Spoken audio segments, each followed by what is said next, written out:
હા ડાયનોસોર આવડો મોટો છે અને મને તો ભાઈ બને રિટાયર કરાવી દીધું છે. મને તો વગર કઈ આવડતું નહીં.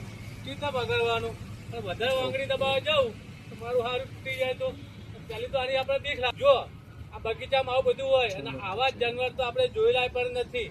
પણ હવે સંશોધનો જૂનું ગોતીને બગીચાની અંદર આવા શો બનાવે છે અને લોકોને રાજી કરે છે કે આવું જમાના પહેલા હતું આવું બરોબર.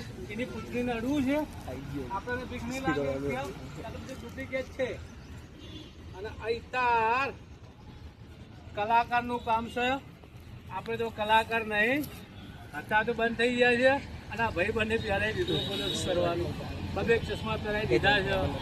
ચલો પછી ભાઈ બંને પાછું વાલી આવો. જો તમારા ગામમાં પણ બગીચો આવું હોય ને તો કોમેન્ટ કરો. કેમ કે પહેલાંના જમાનામાં બગીચાની અંદર કોણ બેસતું હતું? બગીચામાં પહેલે કોઈ નહોતું બેસતું અને અત્યારે ગાર્ડન કહેવાય. કપલો લોકો જ બહુ બેસવા આવે છે ગમે તે ને ગમે તે ઝાડ નીચે. જો દેખાય છે કપલો? અત્યારે કપલો જોય. અરે હા હા હા હાથી. અરે અત્યારના જમાનામાં તો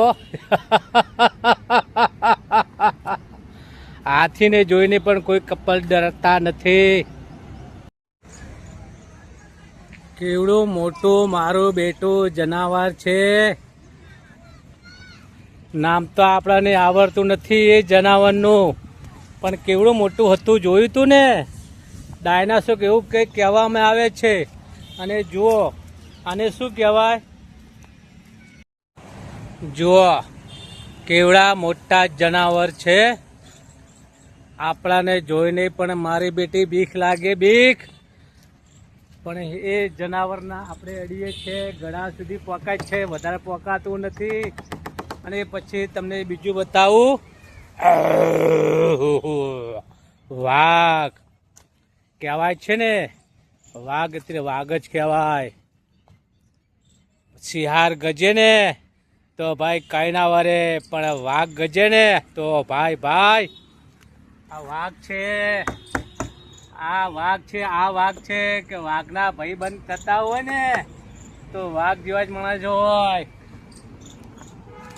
મારો વિડીયો સારો લાગે શેર કરો, લાઈક કરો, કોમેન્ટ કરો, ફોલો કરો, સબસ્ક્રાઈબ કરો. અને શેર કરવાથી બીજા મિત્રોને પણ ખ્યાલ આવે કે સુરેશભાઈ કડી વિડીયો સારા બનાવે છે.